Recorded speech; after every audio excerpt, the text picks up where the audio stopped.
Welcome back, everybody. My name is Tucker, and today's continuation of the What's Next series covers the Oklahoma City Thunder. The reasoning behind selecting the Thunder as the first playoff team to be bounced that I've covered in this series should be obvious. They just lost to the Portland Trail Blazers on one of the most ridiculous game-winning shots of all time by Damian Lillard, and there are a lot of questions about this team moving forward in terms of what's next, whether it's Billy Donovan, Russell Westbrook, Paul George. There are a lot of different factors to consider here in terms of where this team is going to go.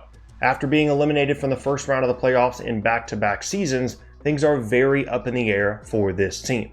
Head coach Billy Donovan has never really been a fan favorite, and this most recent playoff disappointment may be what gets him fired. His transition from one of the most successful young college coaches of all time to the coach of the Thunder was always a bit awkward basically from the start, and even though I still think he's a really good coach, I don't think that his biggest strengths necessarily are the best fit for the NBA. This season, the team finished with a 49-33 record, which was good enough for the 6th seed in the West, but that's lower in the standings than I'm sure they would have expected to be going into the season, even though there were some positives to come out of it nonetheless. For a period of time in the middle of the season, Russell Westbrook had fully taken a backseat to Paul George, taking less shots, showing more focus defensively, and committing to being a playmaker rather than just chucking shots, which allowed George to play at a near MVP level during that stretch.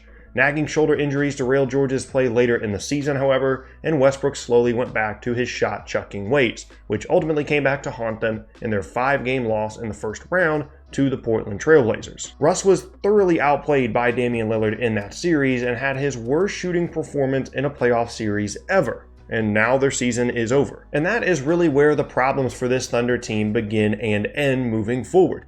I don't want to make it sound like all of this is on Russ, but he is the biggest factor that's preventing this team from improving moving forward, or at the very least, changing the roster. He just turned 30, doesn't play a very efficient game, can't shoot threes, has a game that relies a lot on athleticism, which will be decreasing steadily over the next few seasons, continues to chuck shots in his team's biggest moments, and is under contract for a deal that totals over $200 million through the summer of 2023. Now, again, there are other things to blame here. The front office for giving Russ the contract that they did and not surrounding him with enough three-point shooters, Billy Donovan for plenty of coaching mistakes, among other factors. But the core of what is wrong with this team has a lot to do with Westbrook, and that's just something that they're going to have to deal with and try to make work moving forward. With the combination of his contract and age, a Westbrook trade simply isn't a realistic possibility.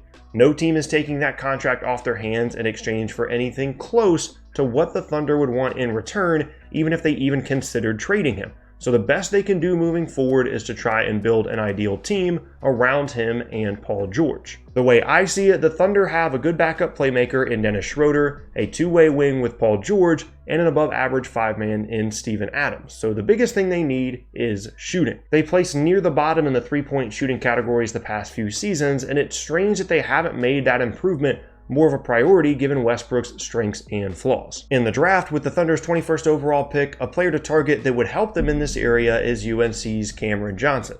At 6'9", he gives the team plenty of versatility to go along with outstanding shooting ability. He might not be a great defender initially, but with his size and length, he should turn out to be at least average on that end.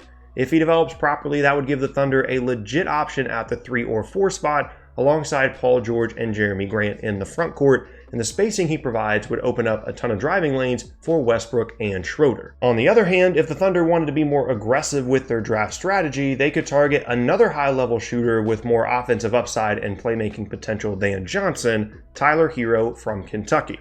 Now, barring something unforeseen, I would be shocked to see him last until the 21st pick, and he's more than likely a late lottery pick. But if he falls to within 5 or 6 picks of the Thunder's, I would advise them to try and move up to select Hero. They don't have a ton to offer, but maybe their 21st plus Ferguson or Diallo and a second would be enough to get it done. Hero is exactly the kind of player the Thunder should be targeting right now. A knockdown shooter with good size that at the worst should turn into a great shooting specialist for them, but in Hero's case specifically, could turn into a real all-around offensive threat down the road. Either way, the biggest priority in the draft and the offseason as a whole for the Thunder should be shooting, and more shooting. And now we move on to free agency, which the Thunder don't look to be big players in at all. Raymond Felton and Markieff Morris are the only two expiring contracts on the roster, and their payroll is actually already set to increase from this season as a result of built-in pay increases for Westbrook and George. The only other variable here is Nerlens Noel's player option for next season, but that doesn't really matter in terms of the salary cap because it would only open up less than $2 million for them.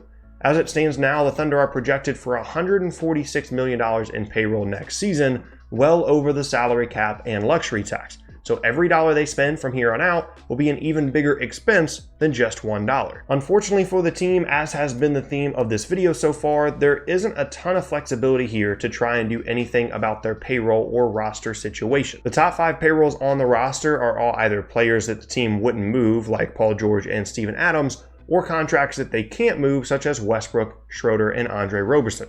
The next player down on that list is Jeremy Grant, who signed a team-friendly deal last offseason and is on a good contract for the next 2 seasons at just 25 years old. In theory, he could be a nice trade asset to dangle in front of other teams, but I'm not really sure what they would get back for him, and his versatility defensively is a huge asset to this team that they really can't afford to lose, especially considering he is one of their few good value contracts on the roster. Having said all of those negative things about the lack of flexibility, however, the Thunder under Sam Presti have always figured out a way to make moves that other people don't see coming to try and improve the team.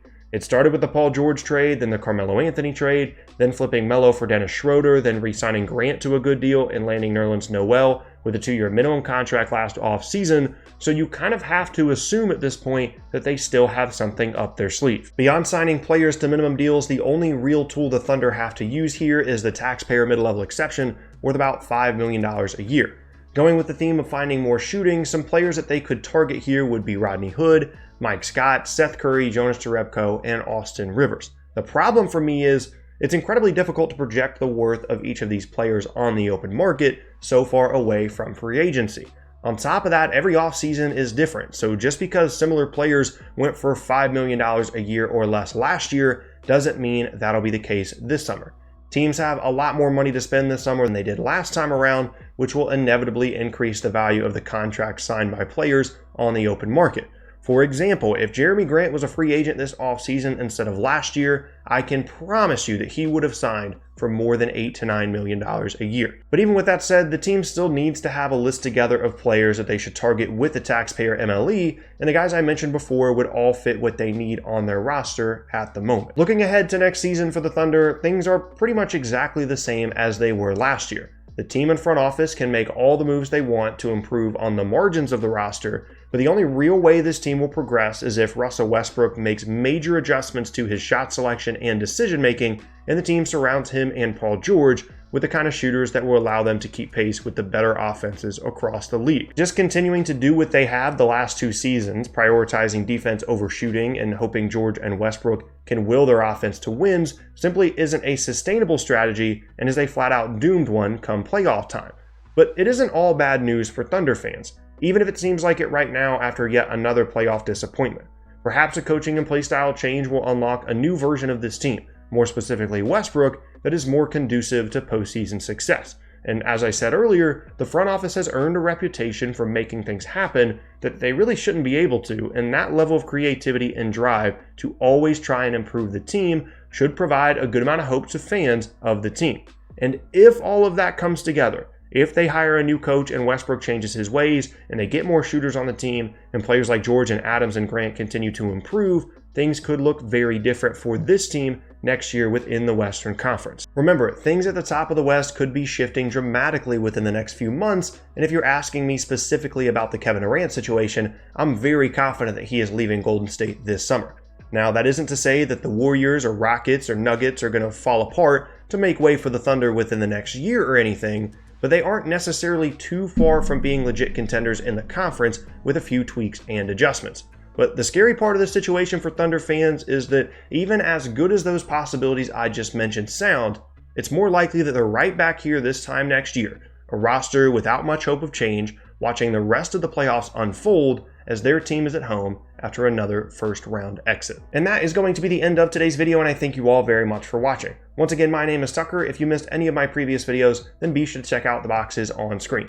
Thanks again, and I'll see you all next time.